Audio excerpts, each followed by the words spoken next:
Comment surpasser la concurrence quand on est marchand de biens? Bonjour à tous, ici Oni le marchand de biens. J'espère que tout roule pour vous, que vous faites des affaires et que vous avez la forme. Aujourd'hui, on va parler d'un sujet que personne n'évoque et c'est celui de la concurrence dans l'immobilier et plus particulièrement dans le domaine dans lequel je me spécifie, c'est-à-dire la concurrence dans le domaine du marchand de biens. Alors, il faut savoir qu'il y a environ 30 000 marchands de biens qui sont enregistrés en France. Alors, vous allez me dire, 30 000 marchands de biens, c'est énorme. Mais qu'est-ce que ça veut dire exactement? Ça veut dire qu'en réalité, il y a 30 000 sociétés qui sont enregistrées comme faisant du marchand de biens comme activité principale. Ceci étant dit, quand on regarde les chiffres au plus près, on se rend compte que seulement 10% des marchands de biens en France font régulièrement des opérations. Ça veut dire qu'il y a seulement 3 000 marchands de biens qui font des opérations de façon régulière en France. Et quand on regarde d'encore plus près, on se rend compte dans les chiffres que la plupart des marchands de biens réalisent un chiffre d'affaires qui est plus ou moins équivalent à 500 000 euros, ce qui n'est pas énorme. Alors, si vous débutez ou que vous n'avez pas encore débuté, peut-être que vous vous dites « ouais, un chiffre d'affaires de 500 000 euros, c'est quand même déjà pas mal », mais réfléchissez au fait que si vous travaillez aujourd'hui dans une grande ville de France, que ce soit Paris, Lyon, Bordeaux, Strasbourg, Toulouse, un appartement à 500 000 euros, on y est relativement vite. Donc ça veut dire, quand on y réfléchit bien, que la plupart des marchands de biens ne sont pas réellement très actifs et qu'en réalité, il y a seulement entre 5 et 10% des marchands de biens qui font le gros de l'activité d'achat-revente. Ceci étant dit, ça veut dire qu'il y a de la concurrence et que lorsque vous allez aller sur des visites, que vous allez vouloir faire des offres pour acheter des biens, vous allez vous retrouver en concurrence avec d'autres marchands de biens. Si vous travaillez dans les grandes villes de France, donc les villes que j'ai citées avant, mais vous pouvez penser aussi à Nantes ou à Marseille, je ne sais pas, vous allez vous retrouver en concurrence non seulement avec d'autres marchands de biens, mais vous allez aussi vous retrouver en concurrence avec des particuliers qui viennent acheter leur résidence principale, des particuliers qui viennent faire de l'investissement locatif, etc., etc. Bref, une énorme concurrence. Plus vous travaillerez sur des montants qui sont faibles, donc plus vous aurez un budget qui est bas, plus vous allez rencontrer de la concurrence parce que forcément, vous avez encore une fois tous ces acteurs, les petits investisseurs du dimanche qui cherchent des studios ou du T2 qui vont venir et qui vont faire des offres. Et le problème, c'est que ces gens-là, que ce soit les particuliers, les investisseurs occasionnels ou les marchands de biens du dimanche, en général, ils font des calculs qui ne sont pas forcément ceux que vous allez faire vous. En tout cas, ils vont se contenter de rentabilités qui sont beaucoup plus basses, qui sont extrêmement faibles. Ils n'ont pas forcément les mêmes objectifs de rentabilité que vous.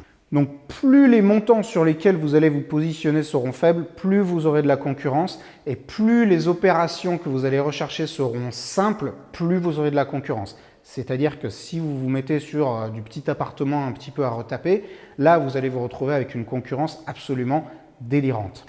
J'en profite pour vous demander, si ce n'est pas déjà le cas, de vous abonner à ma chaîne, là, juste en dessous de la vidéo, et d'appuyer sur la petite cloche. Si vous n'appuyez pas sur la petite cloche, vous ne serez pas au courant quand je sortirai les prochaines vidéos.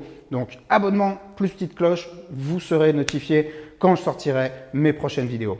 Il y a donc 3 solutions dont je vais parler dans cette vidéo pour surpasser et surclasser la concurrence.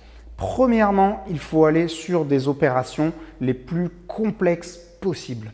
Encore une fois, le petit appartement un petit peu à retaper, ça clairement c'est une opération que n'importe qui peut faire.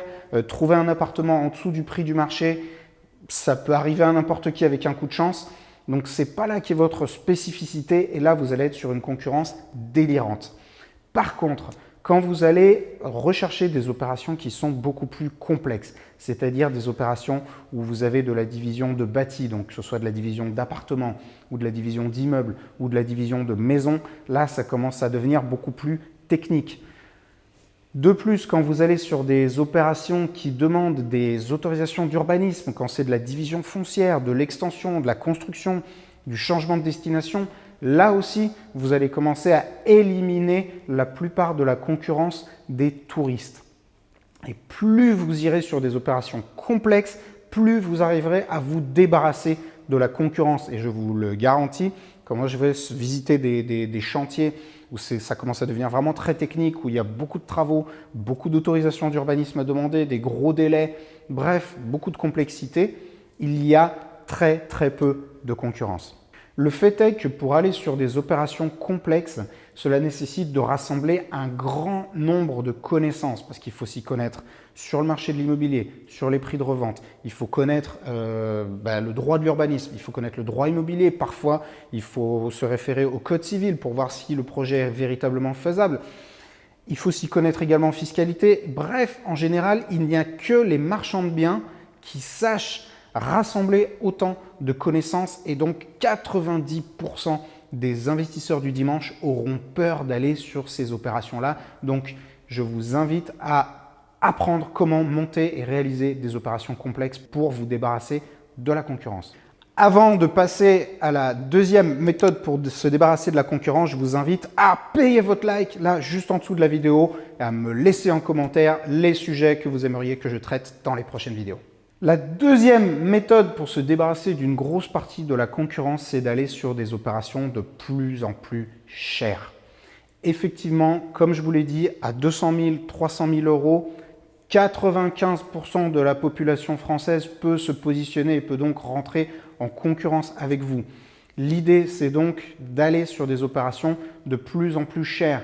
Et là, je vous le promets, quand vous allez vous retrouver sur des opérations à 700 000, à 800 000 euros et qui sont un petit peu complexes à mettre en place, vous allez voir que vous n'allez vous retrouver en concurrence qu'avec d'autres marchands de biens qui sont des vrais pros, donc qui feront les mêmes calculs que vous. Et donc, en général, la concurrence ne se fera pas tellement sur le prix parce que les professionnels font tous les mêmes calculs et en général, ils retombent tous à peu près sur les mêmes chiffres. Donc, la deuxième méthode, comme je vous le disais, c'est d'aller sur des opérations de plus en plus chères. Alors, peut-être que si vous regardez cette vidéo, vous n'avez pas ou peu de capital et que vous vous dites « Oui, mais moi, aller sur des opérations chères, je ne peux pas ». Et je comprends, et tous les gens qui débutent de zéro ou de pas grand-chose en sont passés par là. Je vous rassure, j'en suis passé par là aussi. Donc, ce que je vous dis, c'est vraiment du vécu. Maintenant, ceux qui suivent mes formations le savent, il est facile, il est faisable de passer de zéro de capital à 200 000 euros de capital en environ 2 ans. Donc, à partir du moment où vous aurez accumulé un capital de 200 000 euros, grâce à l'effet de levier, vous pourrez vous positionner sur des opérations à plus de 800 000 euros. Donc, ça peut aller très vite. Ne vous découragez pas. Il faut aller au charbon dans les 2 premières années, capitaliser un maximum pour pouvoir aller sur des opérations de plus en plus chères. Si vous voulez en savoir plus et apprendre comment monter des opérations complexes, capitaliser un maximum et mettre la fiscalité de votre côté, eh bien, pour progresser dans le métier de marchand de biens, je vous invite à participer à mes programmes de formation. Vous trouverez le lien juste en dessous de la vidéo pour accéder aux vidéos gratuites. La troisième méthode pour surpasser la concurrence, c'est de trouver des biens hors marché. Alors, c'est quoi les biens hors marché? Si vous allez sur Le Bon Coin, si vous allez sur Se Loger, vous allez vous retrouver en concurrence avec tout le monde, tous les touristes. Et en général, quand un bien arrive sur ces sites, il est déjà trop tard parce que ou les notaires sont passés par là, ou les agents immobiliers, ou les potes des agents immobiliers, ou la famille du notaire.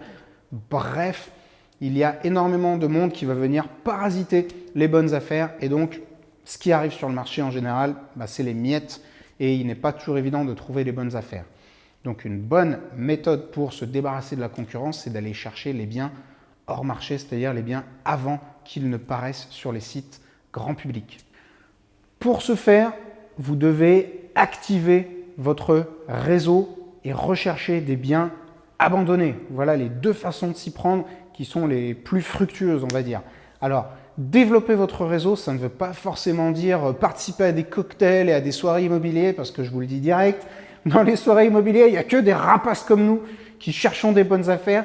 Donc, ce n'est pas forcément le bon endroit pour aller chercher. Mais développer son réseau, c'est avant tout en parler à tout le monde. Tous les gens que vous connaissez, que ce soit votre famille, vos amis, vos collègues de boulot, ça, c'est votre réseau premier et c'est celui-ci que vous devez activer. Tout le monde connaît quelqu'un qui a un bien immobilier qui potentiellement peut être intéressant. Tout le monde doit savoir que vous êtes en recherche de biens, que vous êtes en recherche de bonnes affaires. Donc, quand je dis tout le monde, c'est tout le monde. Parlez-en sans arrêt autour de vous, à vos amis, à votre famille. Et je vous le dis, il faut leur répéter sans arrêt. Ça ne suffit pas de leur dire une fois et après d'oublier. Chaque fois que vous allez les rencontrer, parlez-leur de vos recherches. De plus, donc je vous disais qu'il y a les biens abandonnés qu'il faut essayer de privilégier. Donc ça, pour trouver les biens abandonnés, il y a des stratégies pour repérer les propriétaires, pour repérer les biens, pour retrouver et faire des offres. Donc ça, c'est des stratégies que j'explique dans mes formations. Vous comprendrez que je ne peux pas forcément livrer tous mes secrets sur YouTube, mais ceux qui ont participé à mes formations connaissent ces techniques et elles fonctionnent. C'était Yoni le marchand de biens. J'espère que cette vidéo vous aura plu. N'hésitez pas à payer votre like. Encore une fois, juste en dessous de la vidéo. Et je vous dis à la prochaine.